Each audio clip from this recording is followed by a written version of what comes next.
بسم الله الرحمن الرحیم الحمد لله رب العالمین والصلاة والسلام على سیدنا و نبینا اشرف الانبیاء و المرسلین و آله و اهل بیته و اصحابه المنتجبین.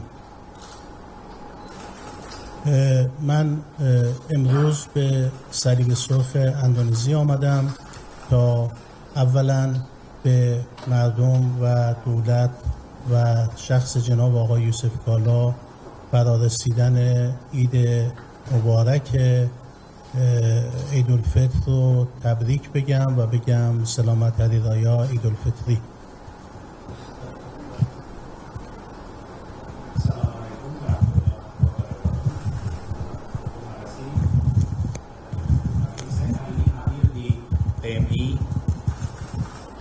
Saya hari ini hadir di PMI Indonesia untuk menyampaikan kepada pemerintah Indonesia, kepada bangsa Indonesia, kepada Yang Mulia Bapak Yusuf Kala, selamat Hari Raya Idul Fitri, dikarenakan sebentar lagi kita akan merayakan momen berbahagia yaitu Idul Fitri.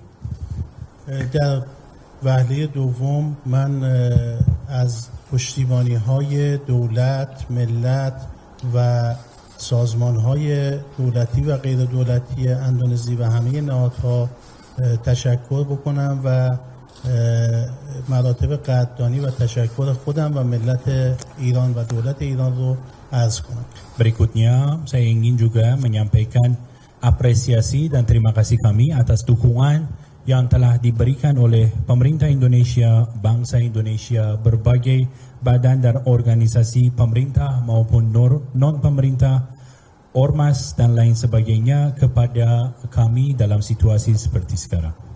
و در وهله سوم خدمت ایشان گزارشی از آخرین وضعیت حملات دشمن صهیونیستی و آمریکا به کشورم و به مردم غیر نظامی ایران رو خدمت ایشون ارائه دادم.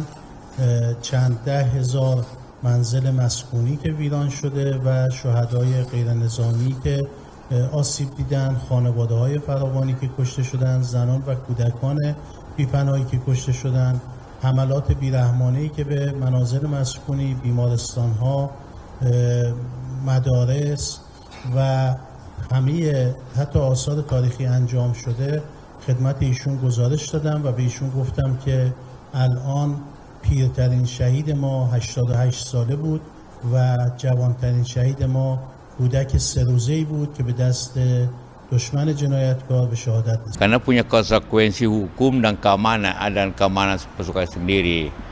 Jadi apakah ini di bawah Board of Peace atau bagaimana? Tapi kita, menurut saya pribadi itu lebih baik kalau berada di bawah ketetapan PBB, ya seperti itu. Kan memang sejak kita laksanakan sejak 50 tahun lalu itu selalu di bawah mengirim. Indonesia termasuk negara yang paling sering mengirim pasukan, tapi dibawa ke atas nama PBB. Karena itu biru kan, atau topi biru, bukan seperti ini tidak jelas urusannya. Dan juga ya biaya itu besar kalau dulu dibayar oleh PBB ya. Masih soal ini Pak, izin ini kan sekarang masih ada, karena kan Teluk Hormuz kan lagi ada permasalahan ya, Teluk Hormuz itu soal suplai minyak segala macam. Menurut Bapak melihat kondisi perang sekarang yang berkepanjangan, mungkin ada nggak sih Pak kiat-kiat nasihatnya dari Pak JK untuk pemerintah penghematan nanti ke depannya seperti apa? Apanya? Penghematan untuk pemerintah Pak, misalkan ya, pengurangan seperti apa? Memang ya pemerintah mengalami dilema-dilema yang seperti saya lihat. Kalau biayanya, ya, karena cuma dua yang bisa menyelesaikan ini, mengurangi belanja atau berusaha menaikkan penerimaan. Ini penerimaan dalam keadaan ekonomi begini sulit karena pajak menurun. Ekonomi menurun berarti pajak menurun.